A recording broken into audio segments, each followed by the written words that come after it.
Era un noruego llamado Alfons Hansen, que si te lo estás preguntando no tiene nada que ver con la famosa marca de la H, que zarpó de Noruega en 1932 en un pequeño velero de apenas 12 metros de eslora llamado Mary Jane y que tardaría 2 años en plantarse en Buenos Aires, la puerta de su gran desafío.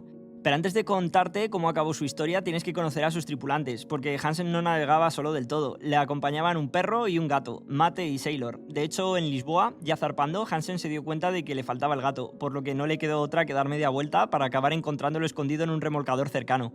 Parece ser que no quería enfrentarse al Cabo de Hornos, aunque acabó acumulando más de 8.000 millas de navegación en sus lomos, para tristemente ser atropellado en una escala en Detroit por un coche. Hansen, que era un gran amante de los animales, lo reemplazó por uno de sus cachorros, al que llamó Sailor Jr.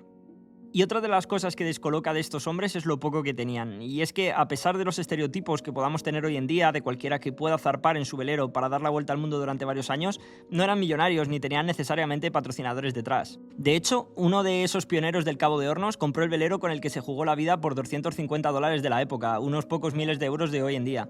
Pero además de no tener logos de patrocinadores en el casco, tampoco había equipos en tierra, radio ni balsas salvavidas, básicamente porque no servía de nada en mitad del océano austral. Si el barco se hundía ahí abajo, no había nadie a quien llamar ni nadie que pudiera venir. Estabas tan solo como un astronauta a la deriva, pero sin control de misión, sin que nadie supiera siquiera que estabas en apuros. Ese es el primer sentido de la palabra que da el título a esta historia, los astronautas del Cabo de Hornos, por su soledad absoluta. En Buenos Aires, mientras preparaba el asalto al cabo, Hansen conoció a otro navegante solitario, un argentino llamado Vito Dumas, que se estaba construyendo un velero muy parecido al suyo. Se hicieron amigos íntimos, unidos por sus barcos gemelos y por esa misma soledad inquieta que empuja a un hombre al fin del mundo. Y entonces partió. Alfons Hansen logró lo que nadie había hecho, doblar el Cabo de Hornos en solitario y además por el lado imposible. Pero el mar aún no había terminado con él, pues semanas después, ya remontando la costa de Chile hacia su siguiente puerto, a apenas 200 millas de llegar, simplemente desapareció. Meses más tarde, aparecieron algunos restos de su velero, el Mary Jane, pero de Hansen jamás se encontró rastro. Por suerte para ellos, no hay registro que confirme que sus mascotas viajarán con él en ese último tramo. Su amigo Dumas, años después, dejó escrito con gran pesar: qué pérdida tan enorme que Al Hansen, con toda su determinación y su entusiasmo, no viviera lo suficiente para doblar otros cabos y navegar otros mares.